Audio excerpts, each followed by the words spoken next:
Start करने जा रहे हैं, that is ICDR, issue of capital and disclosure requirement. जब भी कोई कंपनी इशू लेके आएगी, as the name suggest of capital, जब भी कोई कंपनी एक इशू लेके आएगी तो ये रेगुलेशन एप्लीकेबल हो। ठीक, इसमें हम क्या क्या पढ़ेंगे? कंपनी IPO ला रही है, कंपनी FPO ला रही है, कंपनी सिर्फ अगर QIP को अलॉट कर रही है, company various types of issue ला रही है, प्रेफरेंशियल अलॉटमेंट कर रही है, प्राइवेट प्लेसमेंट कर रही है, राइट इशू ला रही है, बोनस ला रही है। अगर कोई भी कंपनी स्टॉक एक्सचेंज में अपने शेयर्स को लिस्ट करने के लिए या तो पहली बार IPO ला रही है, या लिस्ट हो चुकी है और फिर फर्दर इशू ला रही है जिसको FPO बोलते हैं, या एग्जिस्टिंग शेयर होल्डर्स को फिर शेयर्स इशू कर रही है, right issue, existing share holders को बोनस दे रही है, अगर वो जो नए राइट इशूज में शेयर्स आएंगे, नए FPO शेयर्स आएंगे, जो नए बोनस शेयर्स में शेयर्स आएंगे, उसको भी तो लिस्ट कराना पड़ेगा ना। कोई कंपनी अगर 1 लाख शेयर कैपिटल से 1 लाख नंबर ऑफ शेयर्स हुई है, उसके बाद वो 1 लाख का राइट इशू लाती है, मतलब 2 लाख शेयर्स हो गए, तो बाद के 1 लाख शेयर्स हैं उसको भी तो फिर से लिस्ट कराना पड़ेगा। तो यही रेगुलेशन फॉलो होगा। क्लियर?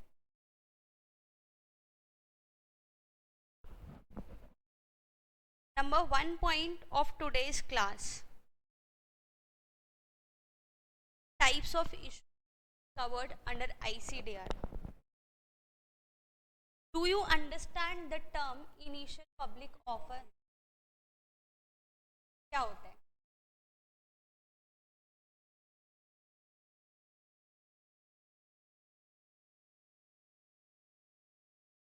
पब्लिक से ma'am shares issue for the first time तो एक प्राइवेट कंपनी भी करती है, अनलिस्टेड पब्लिक कंपनी भी। बट अगर आप पब्लिकली शेयर्स इशू कर रहे हो तो और for the very first time, और उस शेयर्स को उस प्लेटफॉर्म पे, उस प्लेटफॉर्म का क्या नाम है? Stock exchange. हमारे केस में स्टॉक एक्सचेंज, और एक होगा एक डेजिग्नेटेड स्टॉक एक्सचेंज, हम पढ़ेंगे। अगर वहाँ आप लिस्ट करा रहे हो for the very first time, सबसे पहले कंपनी की हिस्ट्री में उन्होंने सबसे पहले स्टॉक एक्सचेंज अप्रोच करके लिस्ट कराया, that is IPO। What is further public offer? Further public offer मतलब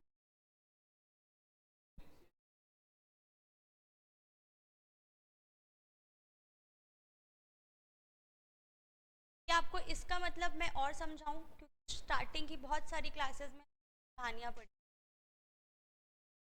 आपको क्लियर है वो? अब सुनो, सपोज एक लिस्टेड कंपनी ABC, ठीक है, ये कंपनी लिस्टेड है NSE। ये दोनों स्टॉक एक्सचेंज को क्या और बोला जाता है? नहीं, टोकनाइज स्टॉक एक्सचेंज तो वो होता है जो सेंट्रल गवर्नमेंट, ये हो सकते हैं तो है आज की डेट, बट इनको कुछ और भी बोला, मेन बोर्ड।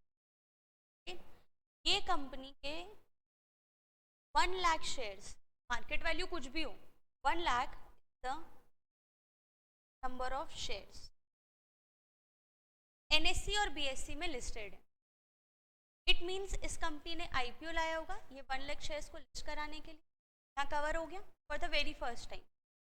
क्या 1 लाख से पहले इस कंपनी के शेयर्स जो होंगे, फॉर एग्जाम्पल इस कंपनी के शेयर्स IPO से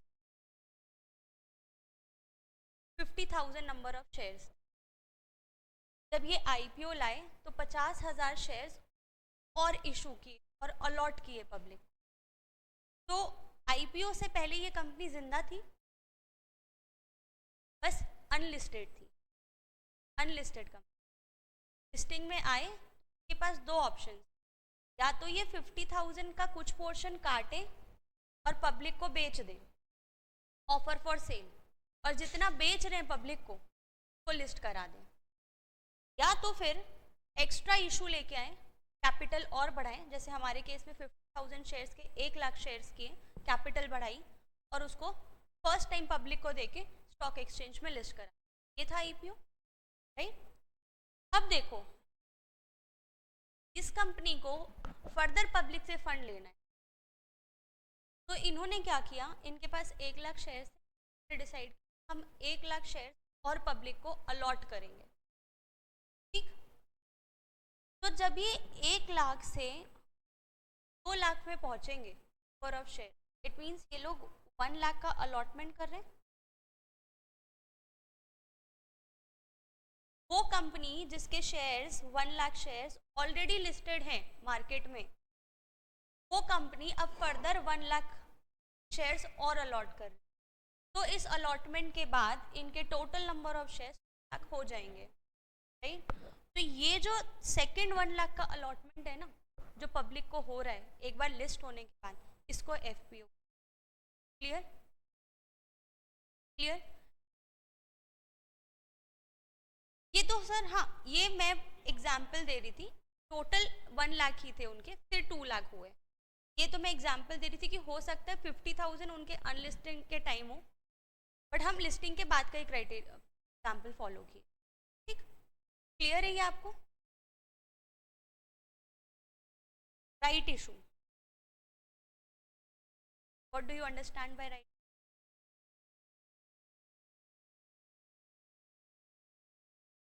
सपोज इस कंपनी में 1 लाख नंबर ऑफ शेयर्स है जब ये आईपीओ में लिस्ट हुई। ठीक, जब ये एफपीओ ला रही है, ठीक है, तो एफपीओ में मैंने आपको बताया था कि अलॉटमेंट ऐसे ही नहीं होता, इशू कोई भी कंपनी का ऐसे ही नहीं आता। आपको या तो सेक्शन 62 फॉलो करना पड़ेगा, 62 में 4 अलॉटमेंट दी, राइट, 3 अलॉटमेंट दी, राइट इशू, राइट, तो एग्जिस्टिंग शेयर होल्डर्स को होगा, या इसऑप,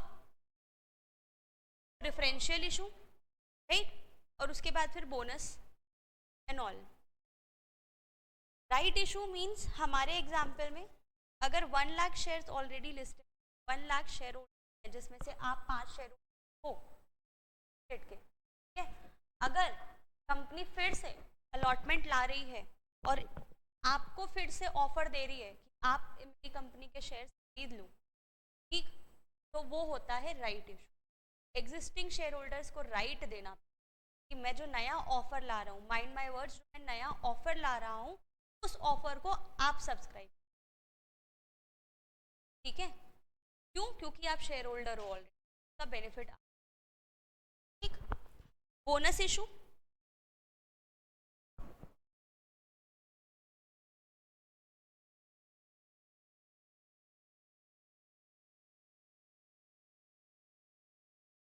do you understand by this term capitalization of profit is termed as bonus?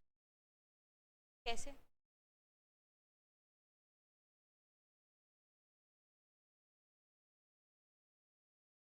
तो मेरे पीएनएल में 50 करोड़ का प्रॉफिट दिख रहा है, उससे बोनस इशू कर दूं?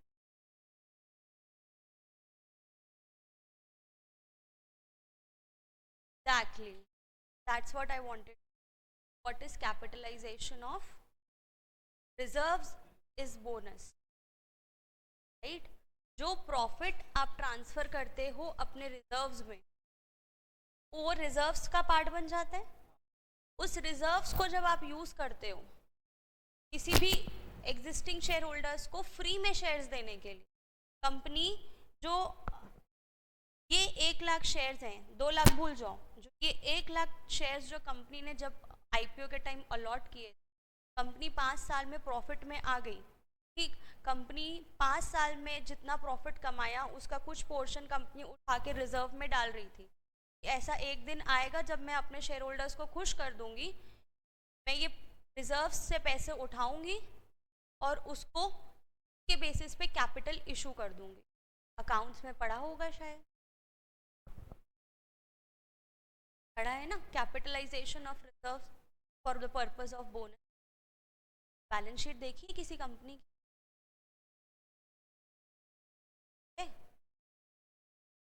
अरे हाँ या ना तो बोलो, कैसी होती है बैलेंस शीट, बताओ। और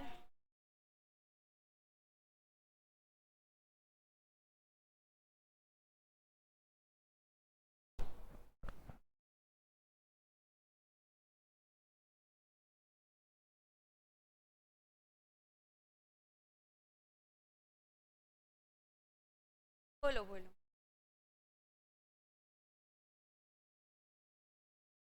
चलो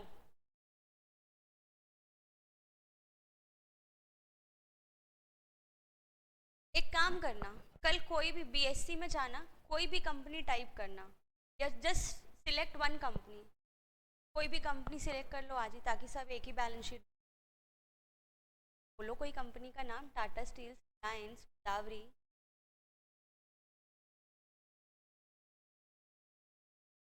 बोलो कोई एक कंपनी सिलेक्ट कर लो।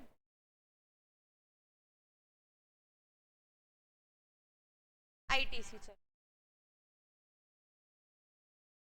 आईटीसी।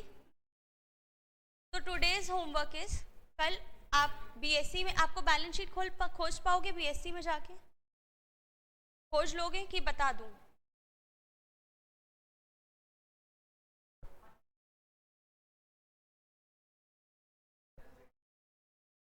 बीएससी इंडिया देखो, फटाफट देखो, बीएससी इंडिया,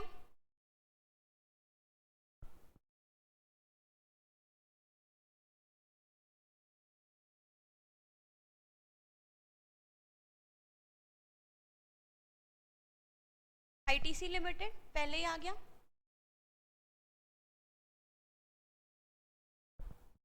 अब मुझे कुछ तो बता दो कि हाँ क्या पढ़ पा रहे हो।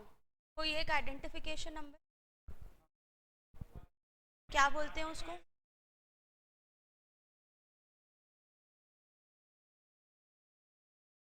देखो सर, आईटीसी लिमिटेड दिखा रहे हैं, उसके बाद आईटीसी है। आईटीसी मींस एनएससी जो सिंबल दिया हुआ है, एनएससी से सिंबल, एनएससी का सिंबल है आईटीसी, तो एनएससी इनको अलॉट किया है इस कंपनी। उसके बाजू में एक नंबर दिया है 500875, that is the script code which is issued by PSC. ठीक, इट मीन्स ये कंपनी दोनों में लिस्टेड है। ठीक, और उसके बाद एक नंबर जो जिसकी जानकारी आप सबको है, क्या बोलते हैं इसको? मतलब इंटरनेशनल सिक्योरिटीज आइडेंटिफिकेशन। ये तीन की पहचान हो गई। ठीक है, यहाँ पे जाएंगे आप फाइनेंशियल्स में। फाइनेंशियल्स में जाना एनुअल रिपोर्ट में, और एनुअल रिपोर्ट में आप अभी तो ऑडिटेड हमको मिलेगी 23 की, तो आप 23 की अपलोड कर सकते, 23 की भी दिख रही unaudited.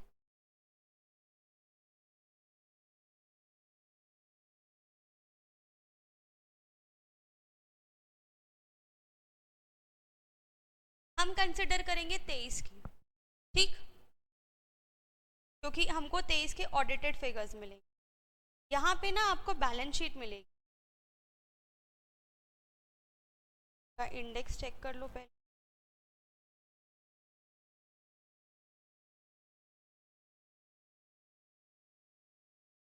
There are two balance sheets, standalone and consolidated. Do you understand by this word standalone and consolidated?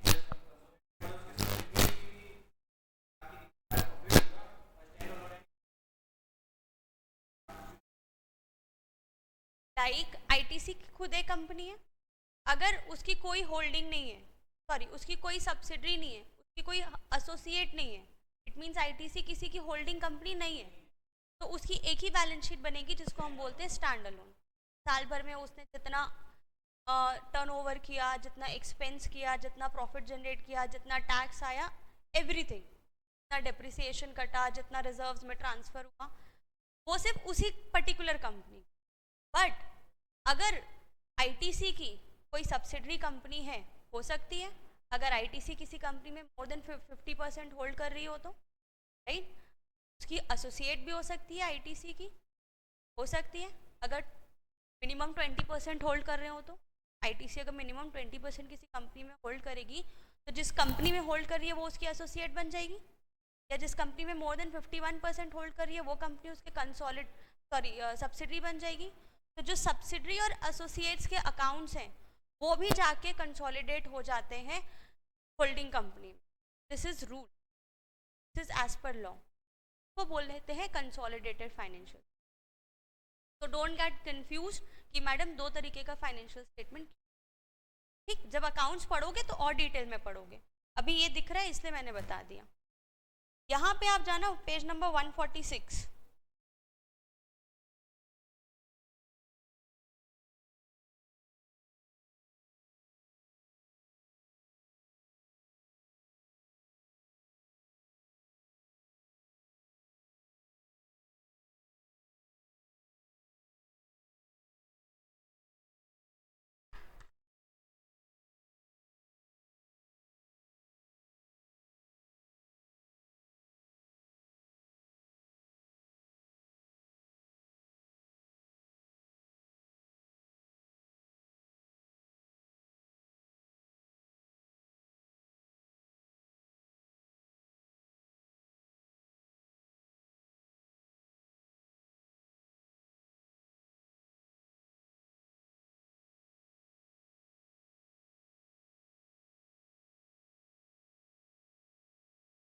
Balance sheet,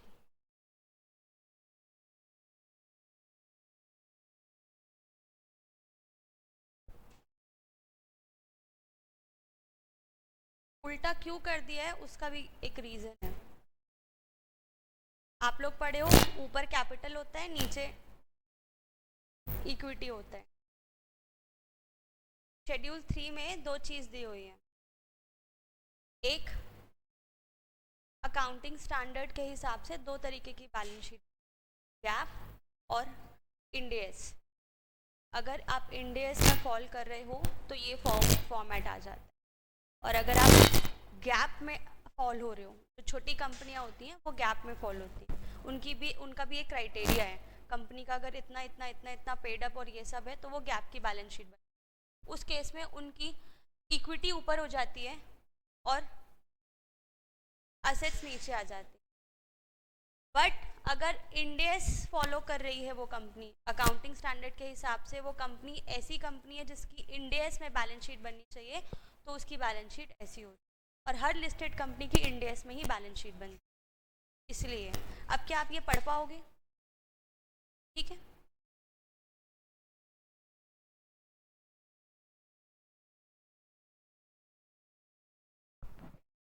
तो bonus issue is capitalisation of reserves. ठीक, अकाउंट्स में चले गए, बट पढ़ के आना, बैलेंस शीट का फर्स्ट पेज बस देख के आना कि कैसे दिखती है, फिर मैं बताऊंगी कैपिटलाइज कैसे होगा, फिर मैं बोनस पढ़ाऊंगी। Clear? Private placement, private placement एक इशू करने का तरीका है। मेरे को जाना है सदर बाजार, मैं इस रूट से जाऊं या इस रूट से, मैं प्राइवेट प्लेसमेंट करूं या प्रेफरेंशियल इशू करूं, राइट? तो private placement is a type of issue कि अगर मुझे ये 2 लाख शेयर्स जो हैं 1 लाख से 2 लाख करना है, तो 1 लाख शेयर्स मुझे इशू करने हैं फिर से, उसको मैं प्राइवेट प्लेसमेंट बेसिस पे करूं या मैं preferential allotment basis. Companies act का सेक्शन 62 एंड कंपनीज एक्ट का सेक्शन 42 प्राइवेट प्लेसमेंट। ठीक, and QIP qualified institute placement, अगर QIB को आप स्पेसिफिकली अलॉट करते हो तो वो क्वालिफाइड इंस्टीट्यूट प्लेसमेंट। पूरा पढ़ेंगे आगे। क्लियर है? तो these are the types of issues. सिर्फ पढ़ो IPO एंड FPO। अब क्या आप मुझे बता सकते हैं कि IPO क्या है और FPO क्या है? बताओ सर।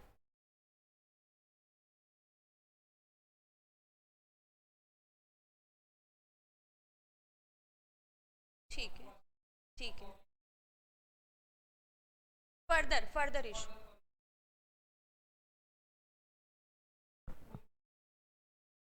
नहीं नहीं नहीं, आप फर्स्ट वाला एकदम ठीक बोले कि कंपनी फर्स्ट टाइम अपने शेयर स्टॉक एक्सचेंज में लिस्ट की और पब्लिक से पैसे ली और उनको शेयर्स अलॉट कर दी, वो शेयर्स जो उन्होंने स्टॉक एक्सचेंज में लिस्ट किए फर्स्ट टाइम। FPO क्या होता है मैम?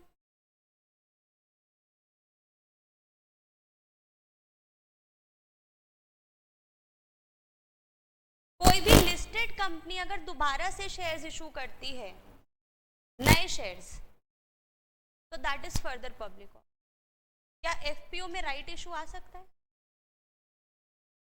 कर सकती है ना भाई, नया शेयर्स इशू कर रही है, चाहे वो एग्जिस्टिंग को करे या बाहर वालों को करे, कर सकती है ना। ठीक है, कंफ्यूज नहीं होना। It means offer of specified security by an unlisted issuer to the public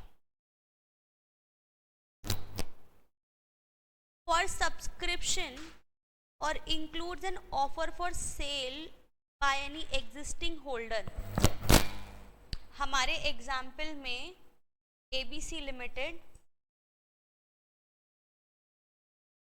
हमारे एग्जाम्पल में ABC लिमिटेड के पास ऑलरेडी 1 लाख सपोज करते हैं, जो एग्जाम्पल अभी तक पढ़ा उसको छोड़ दो, नया एग्जाम्पल। ABC लिमिटेड एक कंपनी है, अनलिस्टेड पब्लिक कंपनी। ठीक, इस कंपनी के पास ऑलरेडी 1 लाख का पेड अप कैपिटल है। ठीक, अब इस कंपनी को और फंड की ज़रूरत है और ये फर्दर पब्लिक से ऑफर लेने जा रही है, तो इन्होंने बोला मैं 1 लाख पब्लिक से और इशू करूँ, मैं पब्लिक को 1 लाख शेयर्स दूंगा, ठीक। व्हाट दे डिसाइड कि जो 1 लाख ऑलरेडी शेयर्स इशू है, इन्होंने डिसाइड किया कि मैं पब्लिक को 1 लाख शेयर्स दूंगा, ठीक। अब इस 1 लाख को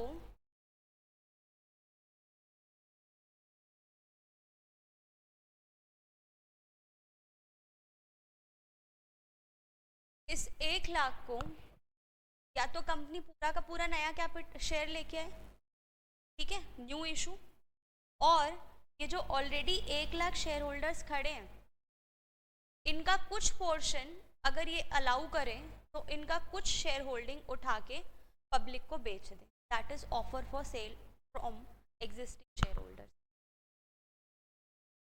नहीं हुआ?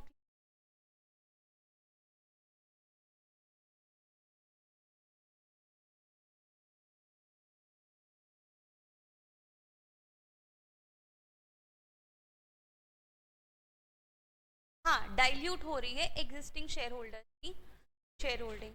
क्लियर नहीं है तो मैं फिर समझाती हूँ। क्लियर नहीं है बोलो।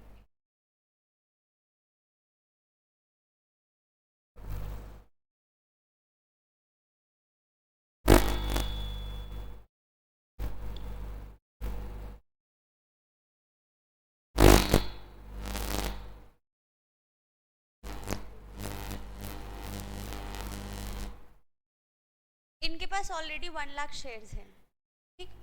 ये shares Mister A, mister B, Mister C और मिस्टर डी के पास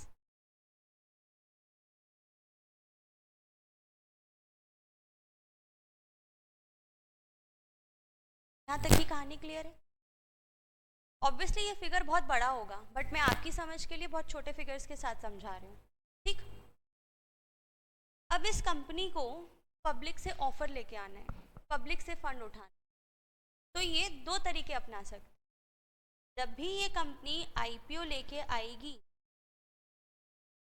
फॉर एग्जाम्पल इनके पास ऑलरेडी 1 लाख का शेयर्स है, कंपनी को पता होता है कि हमको पब्लिक से कितना फंड लेना है। कंपनी बोल रही है कि मैं आईपीओ में 1 लाख शेयर्स लोगों को अलॉट करूं, मैं आईपीओ में 1 लाख शेयर्स अलॉट करूं। इतना क्लियर है आपको? ये 1 लाख शेयर्स कहाँ से आएंगे? ये 1 लाख शेयर्स या तो कंपनी फ्रेश इशू करे या फिर एग्जिस्टिंग शेयर होल्डर्स से ऑफर फॉर सेल करे।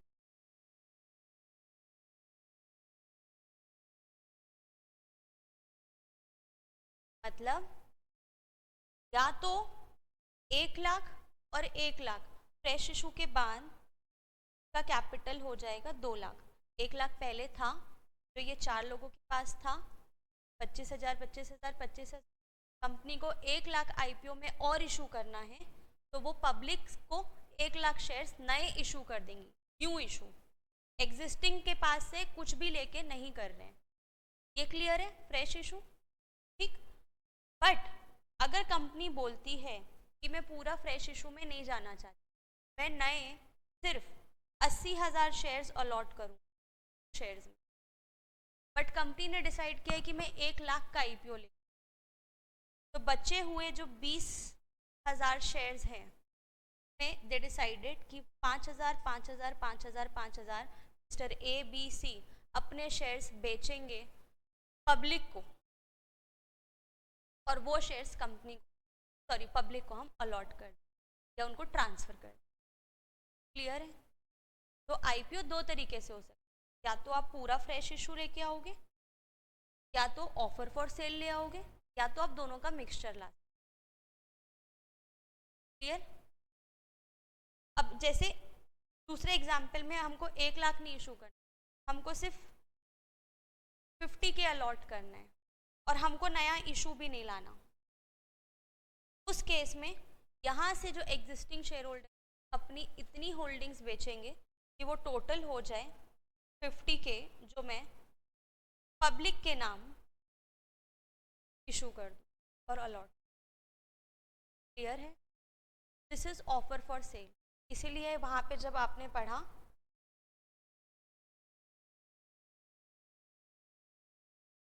It includes offer of sale to the public by any existing share holder.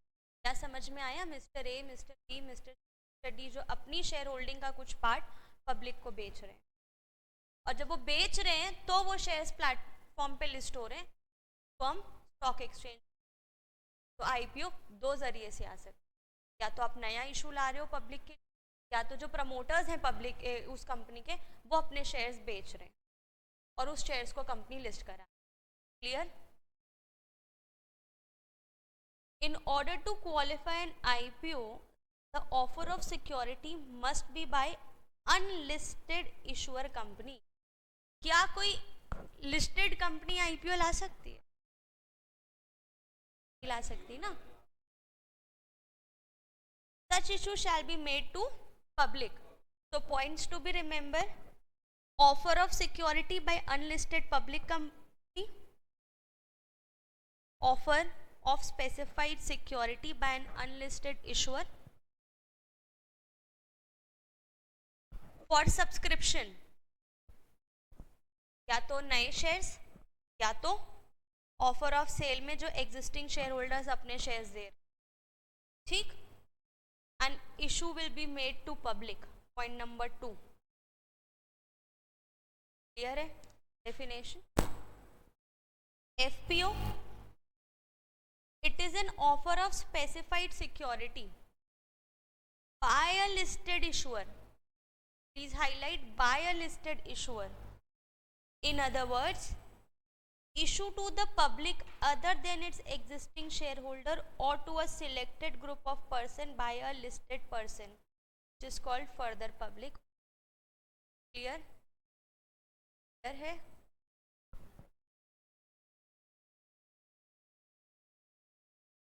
Other than its existing shareholder, host not to the and not to the existing shareholder of an unlisted issuer. Sir ये तो होगा ही ना।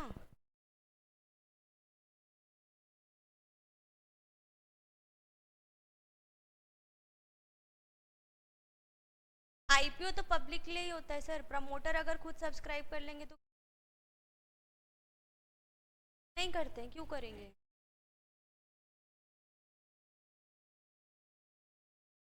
अभी पूरा regulation पढ़ेंगे आगे, उससे और क्लियर।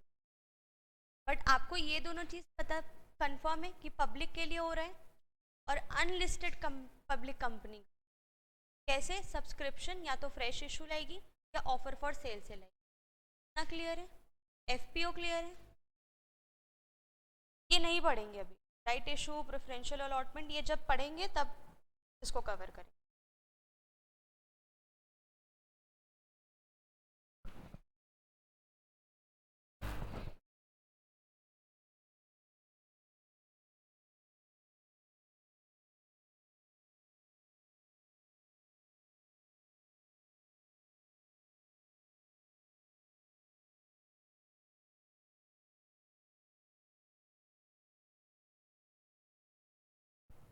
तीन वर्ड्स,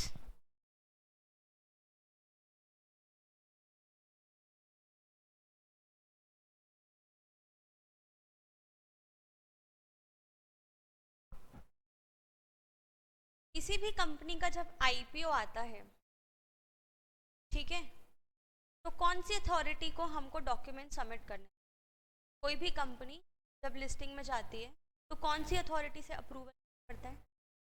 सेबी से। सेबी से स्टॉक एक्सचेंज में लिस्ट करने के लिए। इतना क्लियर है? अब देखो, कोई भी कंपनी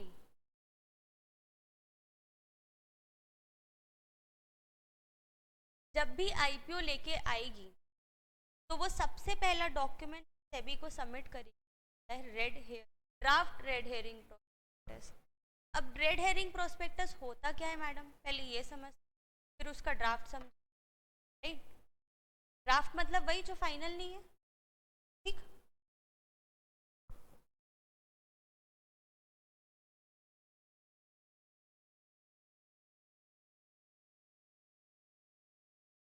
एक एग्जाम्पल समझो।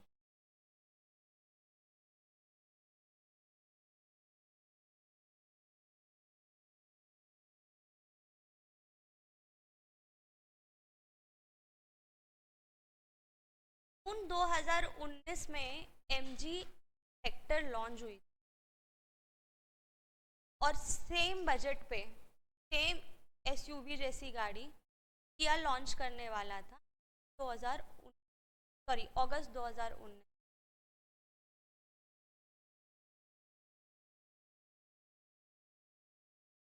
क्लियर?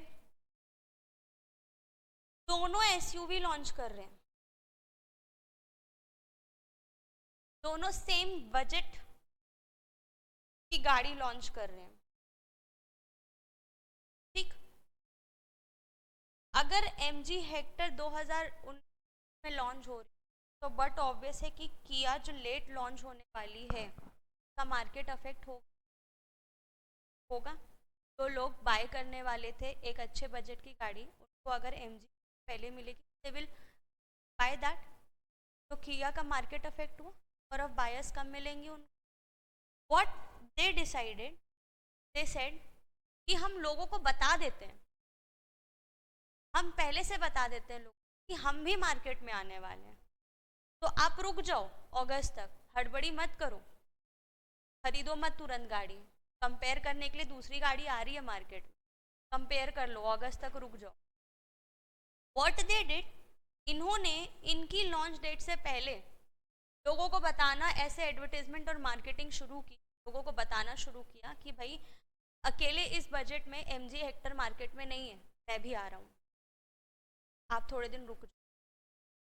इन्होंने मार्केट स्ट्रैटेजी यूज अपने जो भी टेंटेटिव कस्टमर्स हैं को रोकने की कोशिश की, इन्होंने मार्केट में बताना शुरू किया, वो ही रेड हेरिंग प्रोसेस। कैसे? ABC लिमिटेड एक कंपनी है, XYZ लिमिटेड एक कंपनी, ठीक। ABC लिमिटेड का IPO आने वाला, इनका IPO आने वाला है 1 फरवरी, इनका IPO खुलने वाला है 1 फरवरी, ठीक। इनका IPO खुलने वाला है 10 फरवरी। तो बट ऑब्वियस है लोग कंपेयर कर लेंगे, लोग बोलेंगे कि ये कंपनी अच्छी है, इनको इसमें इन्वेस्ट कर दो। एक बार इस पर इन्वेस्ट कर दिया, होता है ना, अगर मैंने एक IPO में इन्वेस्ट कर दिया, मेरे पास पैसे नहीं है तो दूसरा IPO में मैं इन्वेस्ट करूंगी। पर अगर मुझे पता हो कि दूसरा IPO अच्छा है तो मैं पहले वाले के लिए नहीं इन्वेस्ट करूंगी, रुक जाऊंगी। यहाँ पे भी वही हो रहा है। रेड हेरिंग प्रोस्पेक्टस एक ऐसा डॉक्यूमेंट जहाँ पे कंपनी आके ये बता देती है कि भाई हम मार्केट में आने वाले हैं, मेरी कंपनी क्या है, मेरी कंपनी कैसी है, मेरी कंपनी का ऑब्जेक्ट कैसा होगा, ये बता देती है, बट फुल्ली डिस्क्लोजर नहीं देती। कितने शेयर्स अलॉट करेंगे, कितने में अलॉट करेंगे, वो सब कंपनी नहीं, बस एक टेंटेटिव डॉक्यूमेंट दे देती है कि भाई ये मेरी कंपनी का नाम है, ये मैं अलॉटमेंट मैं एक IPO के साथ आने वाली हूँ, मैं टोटल इतना क्वांटम के साथ आने वाली हूँ, इट मीन्स मैं करीबन 1000 करोड़ पब्लिक को इशू करूंगी। अब वो 1000 करोड़ कितने रुपए के पर शेयर होंगे और कितने नंबर ऑफ शेयर्स होंगे, ठीक है, वो मैं नहीं बता रही, रेड हेरिंग। ठीक है, मैं ऑब्जेक्ट बता दूंगी कि भाई जो पैसा मैं पब्लिक से लेने वाली हूँ उसका क्या क्या यूज होगा, मेरी कंपनी में प्रमोटर्स कौन कौन से हैं, मेरी कंपनी में बाकी फाइनेंशियल्स कैसे हैं, वो सब मैं उस रेड हेरिंग प्रोस्पेक्टस में बता दूंगी, बट फुल्ली डिस्क्लोजर नहीं दूंगी भाई मैं कितना शेयर अलॉट करने वाली हूँ और कितने रुपए में अलॉट कर। द क्वांटम एंड प्राइस पर share which is called issue price. Clear है? रेड हेरिंग प्रोस्पेक्टस एक ऐसा डॉक्यूमेंट जहाँ पे कंपनी पब्लिक को ये बताती है कि मैं सिक्योरिटीज इशू करने वाली हूँ आप लोगों को, ये मेरे कंपनी का ऑब्जेक्टिव है, ये मेरे कंपनी के प्रमोटर्स हैं, ये मेरी कंपनी के फाइनेंशियल्स हैं, बट ये नहीं बताएगी कि कितने शेयर अलॉट करने वाली हूँ या कितने में अलॉट करने। क्लियर है? That is called red herring at the time of book building process के थ्रू अगर आपका अलॉटमेंट तो clear. Book building process price is a type of allotment. जैसे हमने पढ़ा ना कि प्राइवेट प्लेसमेंट होता है, प्रेफरेंशियल अलॉटमेंट, ऐसे ही आईपीओ के टाइम पे जो अलॉटमेंट होता है वो बुक बिल्डिंग प्रोसेस के थ्रू होता है। बुक बिल्डिंग प्रोसेस के थ्रू अगर आप आईपीओ करते हो तो उस केस में आपको रेड हेरिंग और सबसे पहले ड्राफ्ट रेड हेयरिंग प्रोस्पेक्टस बना। वो ड्राफ्ट हेयरिंग प्रोस्पेक्टस जाता है सेबी के पास। एक बार सेबी उसको अप्रूव करता है तो company red herring prospectus issue करती है। वो रेड हेरिंग प्रोस्पेक्टस में कंपनी बस ये बताती है कि मैं कंपनी सेम जो ड्राफ्ट अप्रूव हुआ वो रेड हेरिंग प्रोस्पेक्टस बन जाए। रेड हेरिंग प्रोस्पेक्टस में कंपनी बताती है मैं 1000 करोड़ के का इशू लाने वाली हूँ, बट उसमें कितना शेयर इशू करूंगी, कितने मैं इशू करूंगी वो नहीं बताऊंगी। लोग बिड करते हैं, आईपीओ खुलता है, लोग बिड करते हैं और एक बार जब बिडिंग क्लोज हो जाती है तो कंपनी आइडेंटिफाई करती है एक फाइनल इशू प्राइस और उस इशू प्राइस के बेसिस पे कंपनी फाइनल प्रोस्पेक्टस बनाती है और वो फाइनल प्रोस्पेक्टस आईपीओ में। अब आप बोलोगे मैडम फाइनल प्रोस्पेक्टस क्यों नहीं दिया? एक सवाल नहीं आ रहा आप लोगों को कि आईपीओ ओपन हुआ, लोगों ने बिड किया, क्लोज हो गया और उसके बाद से भी फाइनल प्रोस्पेक्टस दे रही है? क्या ये डाउट नहीं आया आप लोगों? नहीं आया? इसके पीछे का लॉजिक तो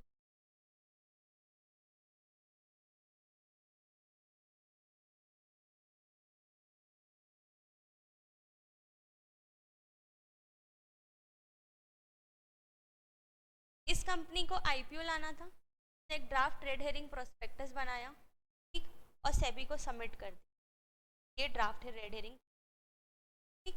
सेबी ने इसको अप्रूव कर दिया। एक बार इसको अप्रूव कर दिया मतलब ये बन जाएगा रेड हेरिंग प्रोस्पेक्टस, ठीक। ये red herring prospectus public dissemination में चला जाएगा, पब्लिक को चला जाएगा कि भाई ये एक कंपनी है 1000 करोड़ का इशू ला रही है। ना इन्होंने ये बताया कि इन्हों को कितना नंबर ऑफ शेयर्स ये लोग अलॉट करेंगे, वो भी नहीं बताया, और इशू प्राइस नहीं बताया, सॉरी। तो लोग बिड कैसे करेंगे? बोल लो, सही बोल। कौन से प्राइस पे बिड करेंगे? रेड हेरिंग प्रोस्पेक्टस में कंपनी बता देती है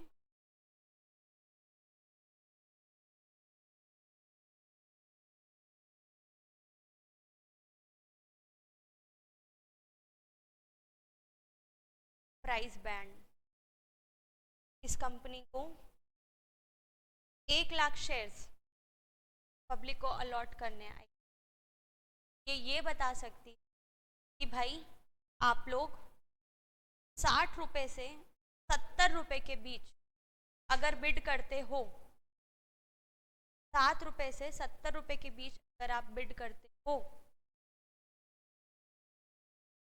ये 1 लाख शेयर्स के लिए, और एक बार बिडिंग क्लोज हो गई तो फिर मैं आइडेंटिफाई करूँगा इतना इशू, और जब इशू प्राइस आइडेंटिफाई हो जाएगा तब मैं ये फाइनल प्रोस्पेक्टस सेबी को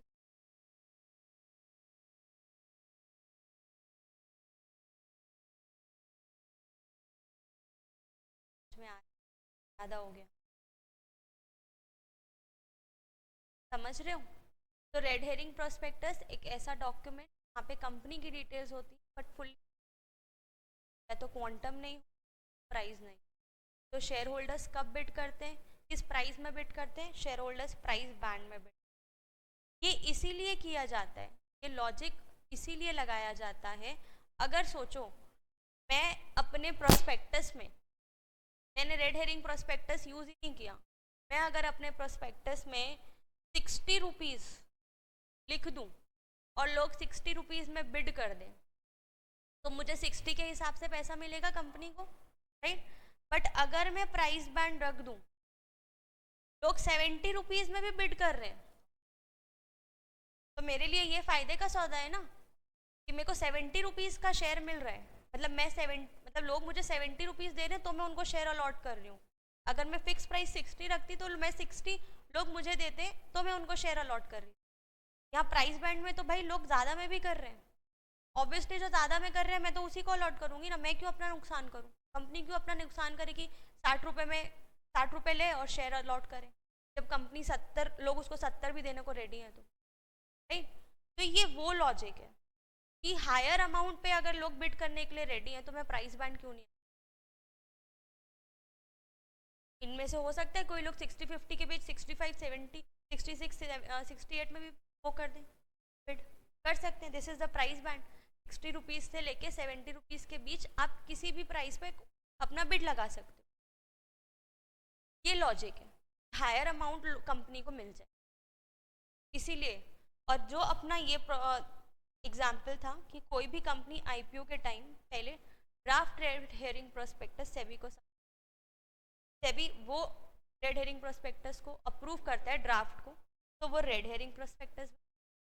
और जैसे ही बिड क्लोज होती है तो company final prospectus with quantum मतलब number of shares and issue price SEBI को सबमिट कर। कभी देखा है किसी का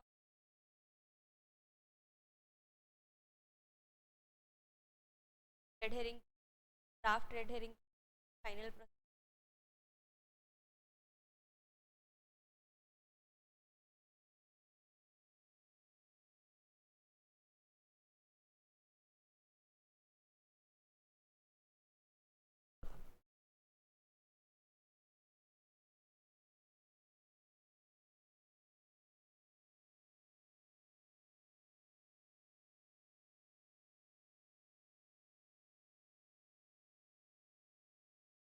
क्या आपको दिख रहा है ये? देखो वहां पे draft offer document filed with SEBI,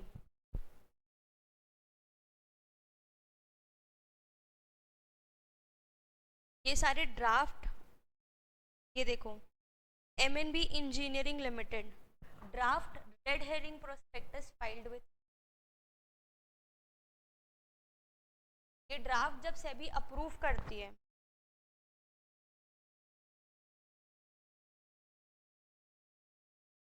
तो ये बन जाता है रेड हेरिंग प्रोस्पेक्टस जो हम आरओसी को फाइल करते हैं।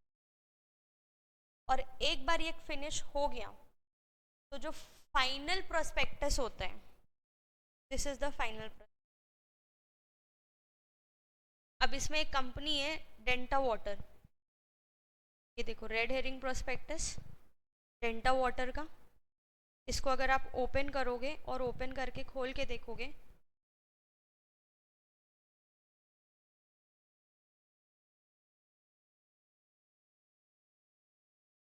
कंपनी का नाम लिखा हुआ है, 100% बुक बिल्डिंग इशू। जो अलॉटमेंट है वो बुक बिल्डिंग प्रोसेस के थ्रू, तभी draft red herring prospectus. Book building process का ही मतलब होता है प्राइस डिस्कवरी में। अलॉटमेंट बिडिंग क्लोज हुई फिर प्राइस डिस्कवर हो रहा है, clear. Fresh issue of up to 7 1 2 4 5 6 7 crore 50 lakh equity shares of ₹10 each aggregating of dash. Total कितना इशू करेंगे वो ही नहीं बताया। जैसे हमारे केस में हम पता था 1000 करोड़, कितना शेयर इशू करेंगे कितने में इशू करेंगे वो नहीं पता था। यहाँ पे इन लोग जो हमारे केस में 1000 करोड़ था वही इनको आइडेंटिफाई, ठीक, नंबर ऑफ शेयर्स बता दिए बट इशू प्राइस नहीं बता, क्योंकि इशू प्राइस अगर 60 का 70 हो गया तो ये पूरा टोटल वैल्यू चेंज हो जाएगा, value of allotment change, right. ये बस इतना समझ में आ रहा है रेड हेरिंग प्रोस्पेक्टस में।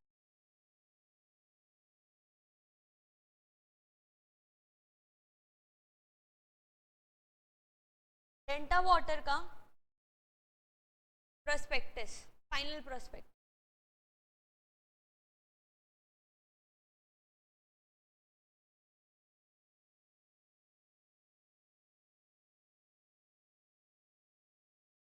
एक चीज और देखना, bid opens on Wednesday January 2025 and close on Friday January 2020। IPO open होता है, क्लोज होता है, राइट।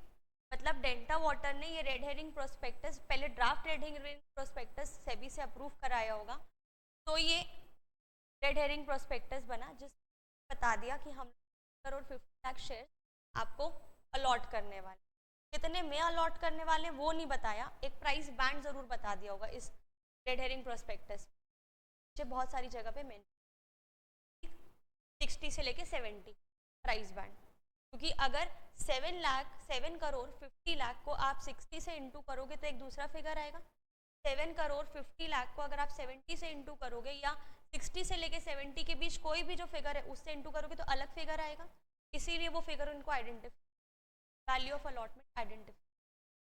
ठीक, जब ये ऑफर क्लोज हो जाएगा फ्राइडे जनवरी 2024 को, कोई भी आईपीओ ओपन होता है और क्लोज होता है, जिसको हम बोलते हैं बिडिंग पीरियड, राइट। जब ये क्लोज हो जाएगा उस केस में, उसके बाद we will issue a fresh prospectus, जहाँ पे हमको पता होगा कि कितने में फाइनल अलॉटमेंट। क्या आप ये समझ पा रहे हो?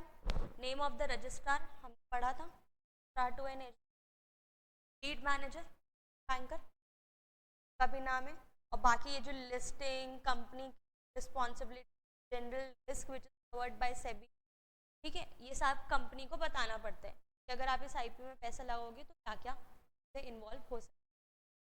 Clear? This is draft red herring process, ये कंपनी ने इशू किया था, देखो जनवरी 17 2025 के बाद आईपीओ खुला, आईपीओ खुला 22 तारीख को, क्लोज हुआ 24 तारीख को, और उसके बाद कंपनी ने 29 तारीख को फाइनल प्रोस्पेक्टस इशू, जिसमें ये देखो अब पता चल गया 5 मिलियन का अलॉटमेंट हुआ है। इट मीन्स कंपनी ने ये 7 करोड़ लाख शेयर एक ऐसे नंबर से इनटू किया होगा जिससे 05 बिलियन रुपीज आए। This is the value of, इतना पैसा कंपनी को मिला है और कंपनी ने 7 करोड़ 50 लाख शेयर्स इशू किए। Obviously if you will divide this divided by 7 lakh, you get a issue. Clear? Difference between draft red herring prospectus and final prospectus. कौन से प्रोसेस ऑफ अलॉटमेंट में ये यूज होता है? बुक बिल्डिंग प्रोसेस, जिसको हम price discovery method भी बोलते हैं। Clear?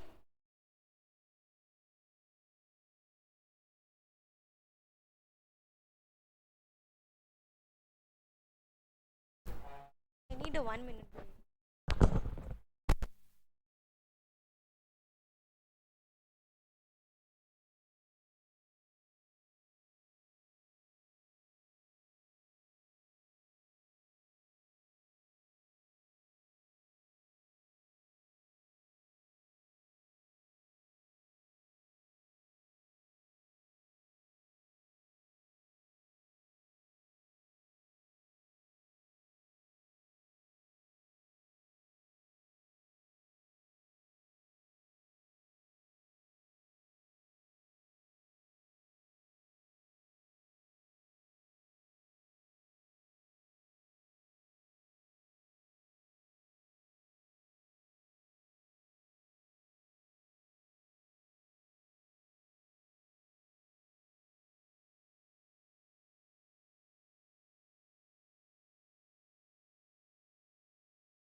which does not have details of either price or number of shares being offered, यही हुआ था.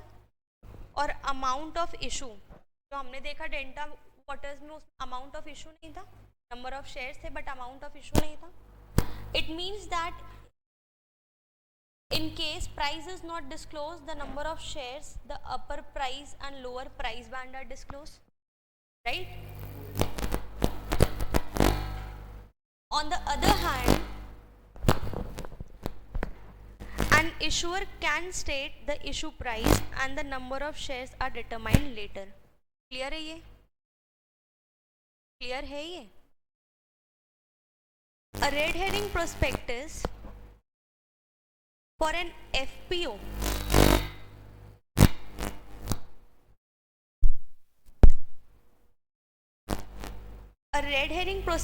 for an FPO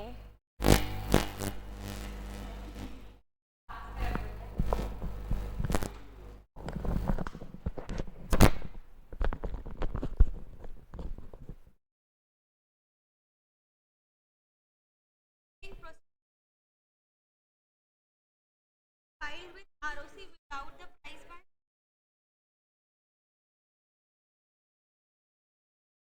Case of building issue, there is a process of price discovery and price can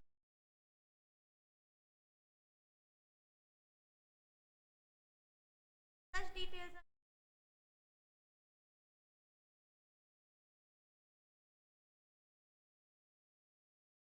red herring.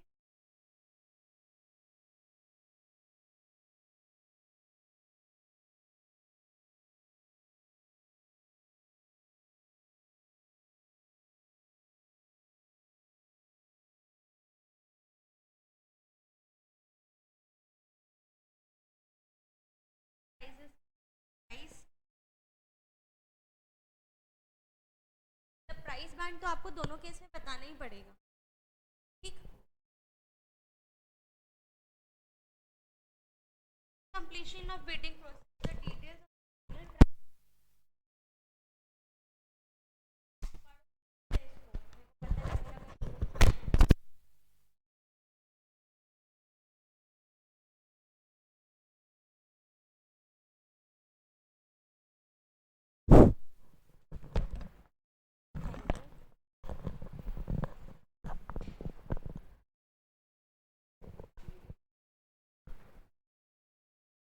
FPO में वो बोल रहे हैं कि अगर आपने प्राइस बैंड नहीं डिस्प्ले किया है रेड हेरिंग प्रोस्पेक्टस में तो आप एडवर्टाइजमेंट देके कर सकते हो, जो वैसे भी पार्ट ऑफ कंप्लायंस है, हमको एडवर्टाइजमेंट देना ही पड़ेगा, ठीक. हाँ, आईपीओ के केस में तो obviously you have to describe the price band ना सर. एफपीओ के केस में अगर आप रेड हेरिंग प्रोस्पेक्टस आरओसी को फाइल करते टाइम आप प्राइस बैंड नहीं मेंशन कर रहे हो तो उस केस में आप एडवर्टाइजमेंट देके एक दिन पहले, जिस दिन आईपीओ एफपीओ का ऑफर खुल रहा है उससे एक दिन पहले आप एडवर्टाइजमेंट देके कर सकते हो. क्लियर? अब पढ़ो ऑफर डॉक्यूमेंट. प्रोस्पेक्टस समझ में आया? प्रोस्पेक्टस क्या होता है? क्या प्रोस्पेक्टस क्लियर है आपको? एक ऐसा डॉक्यूमेंट जिसमें number of shares allotted, issue price at which shares are allotted and the total value of allotment which is number of shares into issue price, right. और कंपनी की सारी डिटेल्स मेंशन हो, that is the final prospectus. उससे पहले red herring prospectus, उससे पहले draft red herring prospectus. Clear है? Offer document company IPO लाए, कंपनी एफपीओ लाए, कंपनी राइट इशू लाए तो ऑब्वियसली पहले ऑफर करना पड़ेगा, राइट. तो जिस डॉक्यूमेंट से कंपनी ऑफर कर रही है उसको बोलते हैं ऑफर डॉक्यूमेंट. आईपीओ के केस में वो प्रोस्पेक्टस हो सकता है, राइट. अगर एग्जिस्टिंग शेयर होल्डर्स सेल कर रहे हैं आईपीओ के केस में, अगर फ्रेश इशू आ रहा है तो प्रोस्पेक्टस होगा. अगर एग्जिस्टिंग शेयर होल्डर्स अपने शेयर्स जो है वो सेल कर रहे हैं पब्लिक को आईपीओ के केस में तो ऑफर फॉर सेल होगा, आईपीओ के केस में था. और अगर राइट इशू आ रहा है तो एक टर्म होता है letter of offer. It is also a kind of offer document. So offer document in case of IPO and in case of right issue. IPO के केस में प्रोस्पेक्टस या फिर ऑफर फॉर सेल डॉक्यूमेंट होगा, और right issue के case में letter of offer होगा. तो लेटर ऑफ ऑफर और ऑफर डॉक्यूमेंट से कंफ्यूज नहीं होना. Offer document is a wider term which includes letter of offer in it. Clear? और इन सब के ड्राफ्ट को बोलते हैं ड्राफ्ट ऑफर डॉक्यूमेंट. अब पढ़ो draft offer document. It means a offer document in draft stage. The draft offer documents are filed with SEBI at least 30 days prior to the date of filing of offer document with stock exchange or ROC. ठीक? SEBI may specify the change in the draft offer document, and the issuer or the lead merchant banker shall carry out such changes in the draft offer document before filing the offer document with ROC or stock exchange. The draft offer document is available on the SEBI website for public comment. हमने देखा draft red herring prospectus, ठीक? For a period of 21 days from the date of filing of draft offer document. Very simple. This prospectus includes red herring prospectus. Offer document में this prospectus includes red herring prospectus. ठीक? Clear है?